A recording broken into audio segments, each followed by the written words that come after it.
열왕기하 1장에서 8장은 엘리사의 초기 주요 사역과 남북 네 왕의 통치에 대해서 기록하고 있는데, 오늘 우리가 읽은 4장에서는 엘리사가 북이스라엘의 신실한 하나님의 백성들을 돕기 위해 행한 5가지의 이적에 대해서 기록하고 있습니다. 그 5가지 이적을 중심으로 4장은 크게 4문단으로 나눌 수가 있습니다. 7절까지는 선지생도 과부의 집을 경제적 위기에서 구한 이적을, 8절에서 17절은 엘리사를 공개한 수넴 여인의 등남 이적을, 18절에서 37절은 수넴 여인의 외아들의 급사와 엘리사에 의한 소생 이적을, 38절에서 44절은 국에 있던 맹독을 밀가루로 해독한 이적, 그리고 보리떡 20과 한 자루의 채소로 많은 무리를 먹인 이적에 대해서 기록하고 있습니다. 이 5가지 이적이 오늘 우리가 읽은 4장에서 기록되어 있는데, 오늘 이 가운데 4번째 이적, 즉 38절에서 41절까지 말씀에 대해서 잠시 살펴보겠습니다. 엘리사가 다시 길갈에 이르니 그 땅에 흉년이 들었는데 선지자의 제자들이 엘리사의 앞에 앉은지라. 엘리사가 자기 사환에게 이르되 큰 솥을 걸고 선지자의 제자들을 위하여 국을 끓이라 하매 해서 이제 국을 끓여서 대접하는데, 이제 한 사람이 채소를 따기 위해서 밖에 나갑니다. 근데 흉년이니까 야채를, 그냥 들에서 나는 야채를 가지고 와서 그 열매로, 그 야채 열매를 가지고, 들 호박이라고 했으니까 이 사람은 들에서 나는 호박인 줄 알았던 거죠. 그래서 그것을 국에 넣었는데 독이 있어서 먹지 못했고, 엘리사가 밀가루예요. 밀가루를 넣어라 해서 넣었더니 독이 없어졌다라는 이적을 다루고 있는 내용입니다. 자, 그런데 이 채소를 라틴어 성경인 불가타 성경, 그러니까 성경은 히브리어로 기록되어 있잖아요. 구약 성경.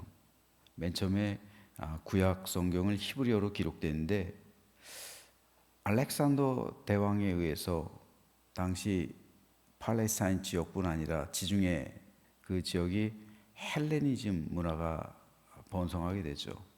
그래서 헬라 말이 요즘 영어처럼 국제 언어가 돼요.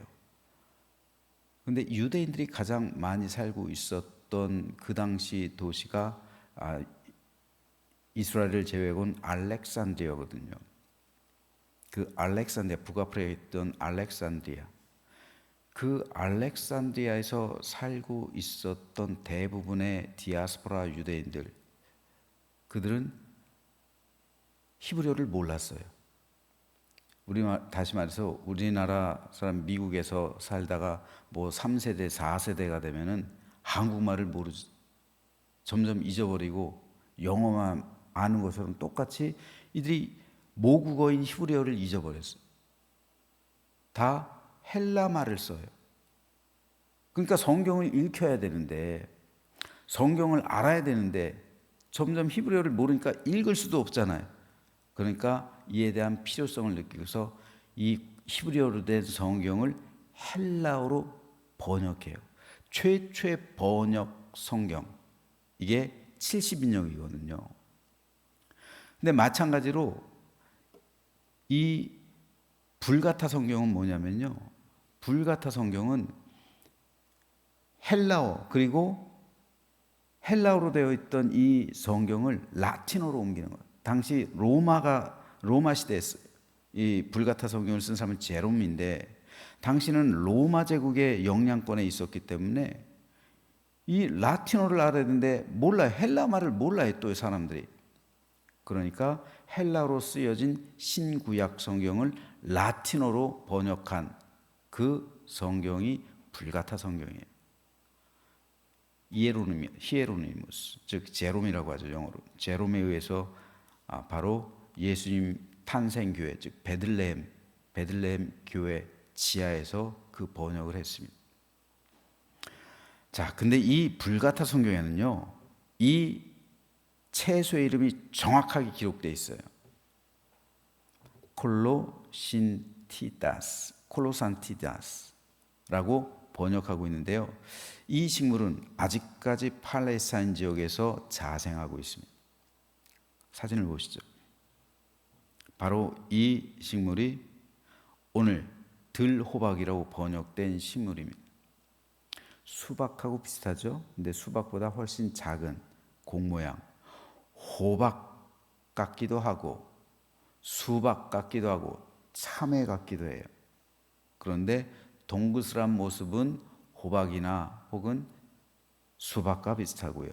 색깔은 호박과도 비슷합니다. 그래서 우리 성경에선 들호박이라고 번역한 거예요. 하지만 이 열매는 매우 씁니다. 그리고 먹으면 복통과 신경통을 유발하는 것으로 알려져 있어요. 근데 먹을 것이 없으니까 이거라도 따와서, 이걸 잘 모르는 사람이죠. 그러니까 이거 호박이구나 하고서 이걸 채소로 여기고서 넣은 거예요. 그리고 그 국을 퍼다가 생도들에게 나눠줬던 거예요. 지는 안 먹고. 자기도 먹었겠죠. 그러니까 이 열매의 쓴맛을 본 사람들, 이거 못 먹는 건데? 하고서 죽음의 독이 솥에 있습니다. 다시 말해서 이거 못 먹는 겁니다. 이거 먹으면 큰일 납니다. 이렇게 외친 거예요. 실제로 이건 독성이 있는 거기 때문에 복통이 일어나기도 하고요. 심할 경우는 신경계를 마비시키기도 하죠. 그래서 엘리사가 가루를 가져와라. 여기서 가루는 밀가루예요. 밀가루 가져와라 해서 밀가루를 그 솥에 던져서 휘 저었더니 독이 없어졌다. 독을 중화시켰는지 뭐 그런 작용을 했다라는 말이에요. 이것이 네 번째 이적인데, 자, 그렇다면 한번 생각해 보세요. 밀가루가 해독 작용을 했을까? 그럼 지금도 이게 적이라면 이건 이적이 아니잖아요. 그렇죠? 밀가루가 중화작용시킨 걸 이적이라고 할 수는 없잖아요. 그렇지 않아요, 여러분? 중화작용을 한 거지 이게 이적은 아니에요. 따라서 이게 이적이기 위해선 밀가루가 아니라 뭔가 전혀 다른 성질의 것으로 변화되는 것, 이게 이적이지. 밀가루를 던져서 중화작용을 시켰다, 이건 이적이라고 할 수가 없죠. 그렇다면 지금도 이 들호박에다가 국에다가 밀가루 넣으면 중화작용이 돼서 우리가 먹어도 아무런 상관이 없을까요? 그렇지 않을 거예요. 이것은 하나님의 신적인 권능, 그 이적을 나타내기 위한 상징이요 매개로 그 가루를 사용하신 것이지, 그 가루가 직접적으로 중화작용을 하거나 어떤 독성을 없애주는 어떤 기능이 있는 것은 아닙니다. 그러므로 우리가 주목해 봐야 할 구절은요 41절, 이에 솥 가운데 독이 없어지더라. 독이 없어졌다 라는 이 구절이에요. 독이 없어졌다라는 것은 중화되었다 내지는 정화되었다 라는 말이에요. 독 있는 식물은 사람에게 부정해요. 사람이 먹으면 위험하기 때문에 독 있는 식물은 부정한 겁니다. 율법에 의하면 부정한 거예요. 하나님께서 율법으로 부정하다라고 규정하신 것은 모두 다 사람에게 좋지 않은 거예요. 사람이 그것을 먹었을 때 좋지 않기 때문에 부정하다 규정하신 거예요. 돼지고기요? 부정해요. 왜요? 사람이 먹으면 좋지 않아요. 왜 좋지 않아요? 돼지는 상하기가 쉬워요. 그 나라는 고온, 그죠? 뜨거운 나라이기 때문에 돼지고기는 잘못하다간 상하기가 쉬워요.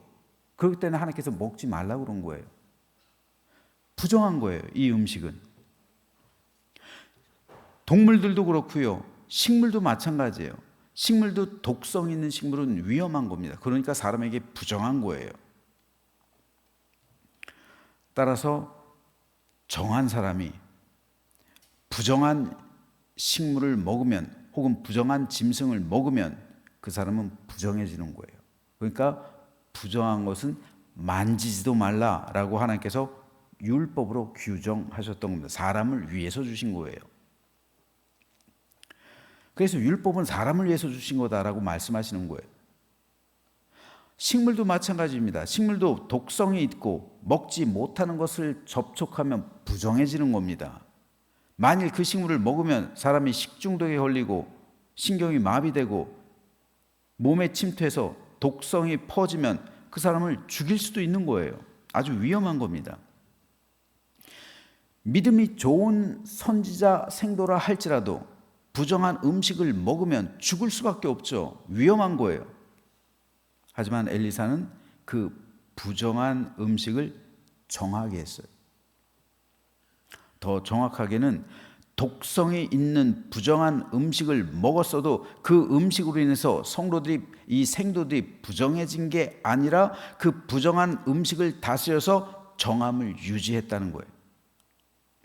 즉 부정과 정함이 만났을 때 부정이 정함을 부정하게 하는 것, 이게 구약의 율법이잖아요. 부정과 정함이 만나면 부정이 정함을 오염시켜요. 그럼 어떤 게 더 강하다는 거예요? 부정이 더 강하다는 거죠. 부정이. 부정한 것이 더 강하기 때문에 정한 것은 늘 피해를 보는 거예요. 정한 것은 늘 오염되는 거예요. 부정과 접촉하면 늘 오염돼요. 그래서 부정한 사람하고 접촉되면 정함을 유지하기 위해서 진 밖에서 일주일 동안 있어야 되고 이런 규정이 나오는 거잖아요. 왜요? 전염병 걸리면 안 되잖아요. 다른 사람 전염시킬 수 있잖아요. 그러니까 부정과 정함이 만나면 늘 부정이 정함을 오염시켜요. 더럽혀요. 그러므로 부정이 정함을 이겨요. 그런데 엘리사의 이 사건은 부정과 정함이 만났을 때 정함이 부정을 극복하는 것을 보여주고 있어요.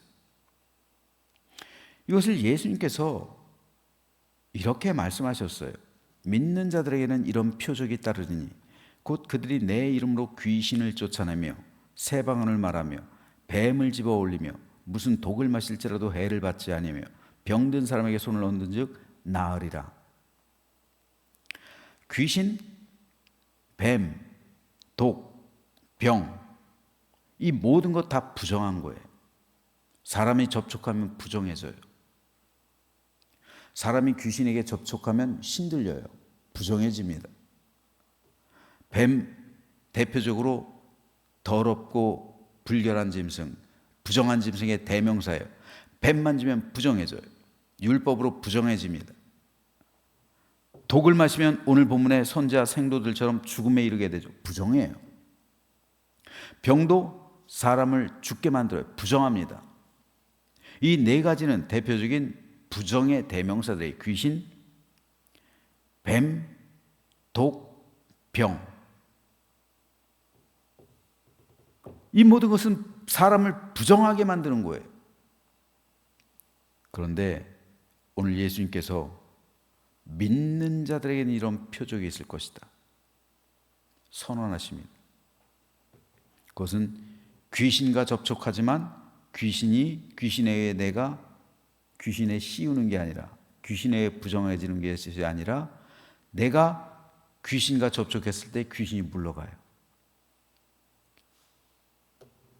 뱀을 집어 올리고 독을 마실지라도 해를 받지 않고 병든 사람에게 손을 얹은즉 나음받아. 즉 정과 부정이 만났을 때 그 부정에 의해서 내가 오염되는 게 아니라 나의 정함이 그것들을 고쳐버린다고. 이제까지 율법에는 정과 부정이 만나면 부정이 정을 이겨요. 근데 예수님께서는 이런 표적을 주신다. 즉 정과 부정이 만났을 때 이제부터는 정함이 부정을 이겨요. 예수님이 나병 환자를 만졌을 때 율법에 의하면 나병에 예수님이 부정해줘야 돼요. 그래서 예수님은 진 밖에 나가서 일주일 동안 살아야 돼요. 그런데 나병에 의해서 예수님께서 부정해진 것이 아니라 예수님에 의해서 나병이 나음받아요. 예수님이 혈루증 앓는 여인을 만졌을 때, 정과 부정이 만났을 때 부정에 의해서 예수님이 오염된 게 아니라 예수님의 정함이 혈루증을 낫게 해요. 예수님이 귀신과 접촉했을 때 귀신에 의해 예수님이 오염되는 것이 아니라 예수님이 귀신을 쫓아냅니다. 예수님이 병과 만났을 때 병이 낫게 돼요. 마찬가지로 독도요. 실제로 독을 마신다는 게 아니라요. 이 의미는 어쩌면 예수님께서 이 독을 마신다라는 이 말씀을 하셨을 때 오늘 본문을 염두에 뒀을 수도 있는 거예요. 실제로 오늘 본문에 이어지는 그 채소가 많아지는 사건, 오병이어를 연상시키잖아요. 그러니까 이 부분도 마찬가지예요. 무슨 독을 마실지라도 해를 받지 않는다라는 이 표현은요, 오늘 본문에 엘리사가 일으킨 이 이적을 떠올려요. 독을 마셨지만 독에 의해서 이 사람들이 부정해진 것이 아니라 이 사람들이 독을 정복해 버렸어요. 이 국이 정하게 되었어요. 이 모든 것은 부정을 정하게 하는 성도의 권세와 능력을 말해주는 겁니다. 구약의 율법은 정함이 부정을 이길 수 없었어요. 하지만 신약에선 예수 그리스도의 능력으로 정함이 부정함을 이기게 됐어요. 그런데 구약에서도요, 정함이 이 부정을 이기는 몇 가지 성물이 있었어요. 몇 가지 방법이 있었어요. 그 가운데 하나가 번제단이에요. 번제단의 뿔. 하나님께서 규정해 놓으셨어요. 번제단은 하나님께 희생 제물을 올리는 단이잖아요. 근데 그 단에 뭐를 올려요? 짐승의 사체를 올리는 거죠. 짐승의, 쉽게 말해서 죽은 몸을 올리는 거잖아요. 사체잖아요. 사체는 부정한 거예요. 근데 번제단은 정하죠. 그런데 사체는 부정이에요. 부정과 정함이 만나면 번제단이 오염돼야 되잖아요. 하지만 번제단은 유일하게 그 번제단의 뿔, 그 대속 의식이 있어요. 하나님께서 그걸 정하게 하는 의식을 레위기에 보면 만들어 놓으셨어요.